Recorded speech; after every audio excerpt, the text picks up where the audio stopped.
The Borobudur Temple is the largest Buddhist temple in the world, and it's located on the island of Java in Indonesia, and it was built by the Sailendra dynasty in the 700s ACE.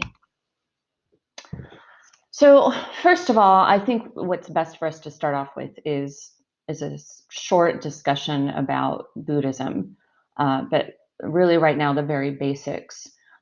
For Buddhism, the ultimate goal is to reach enlightenment, and even more specifically than that, it's to escape a cycle of birth and death, which is called samsara. And that definitely is a term you want to know when talking about Buddhism, and in particular, talking about a temple and a temple where you approach it and experience it in a very specific way, because it's going to symbolize this path and journey to enlightenment and getting out of that cycle of samsara.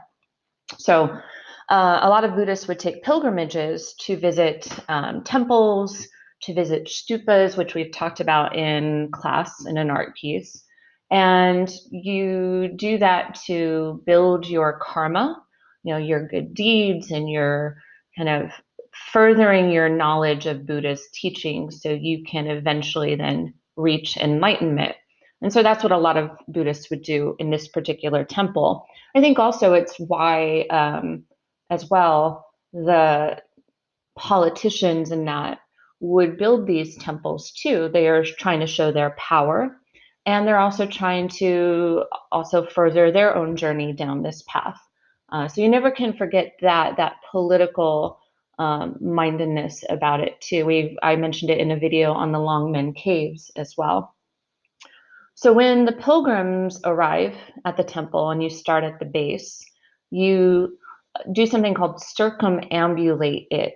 You walk around. Circum, like circle, ambulatory, remember ambulatory or amble means walk. So you walk around the temple as you ascend.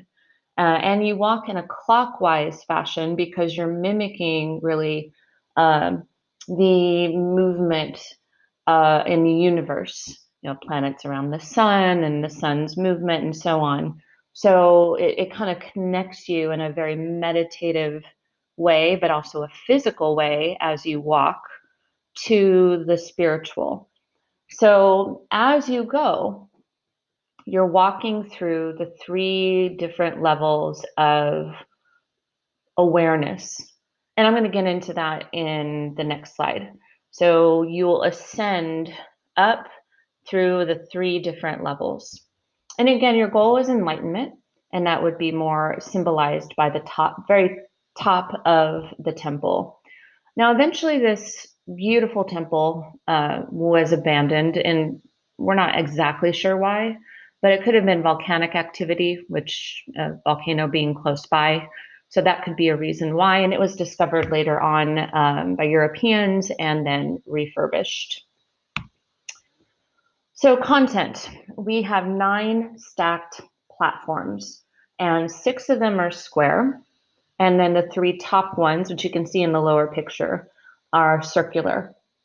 And then it's topped with this central domed stupa. And that stupa in particular is the largest, and it's a symbol of the enlightened mind. And also that very heart center of the temple, that stupa, and then the line that you draw down through it and through the temple would be the axis mundi, the connective place between the spiritual world and here on earth. And I mean, the vocab term, I think another one we can use here is mandala. And a mandala is a diagram of the cosmos, and it is used for meditation. So the making of it can be very meditative. The walking of it can be a meditation. I'll show you various pictures of mandalas, maybe throughout in class, but just know that term mandala. And throughout this huge 9-stacked temple, there were 500 some Buddha sculptures. You can see one in the upper right-hand image.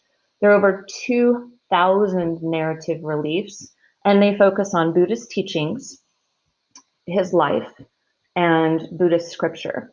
And so that's supposed to help and teach you and provide examples for you on how to live your life in order to help you reach enlightenment and get out of that cycle of life and death.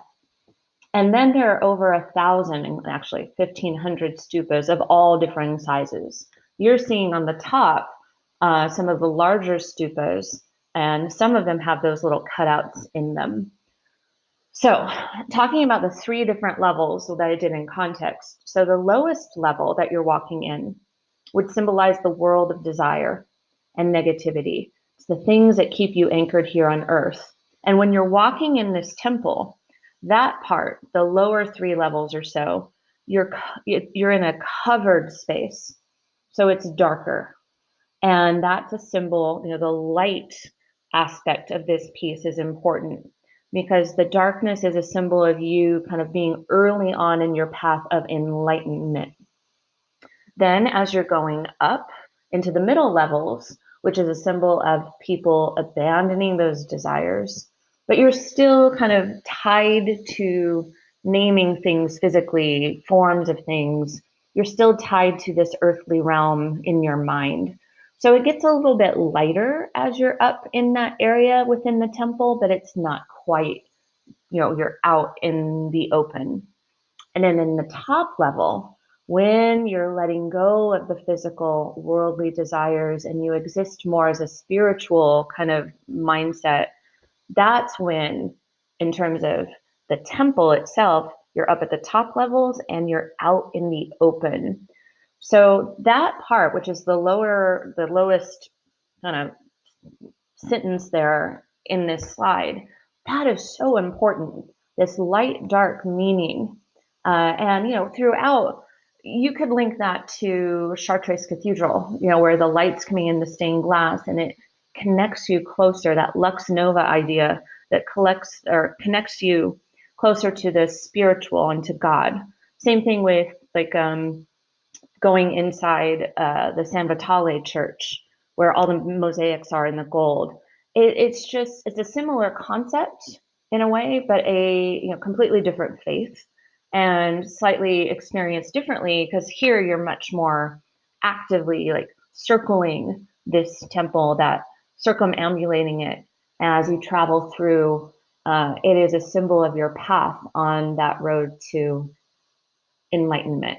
So I think that's just a really cool notion of and how to connect is just that physical sense of connectedness, and the light as a symbol. I just like that a lot.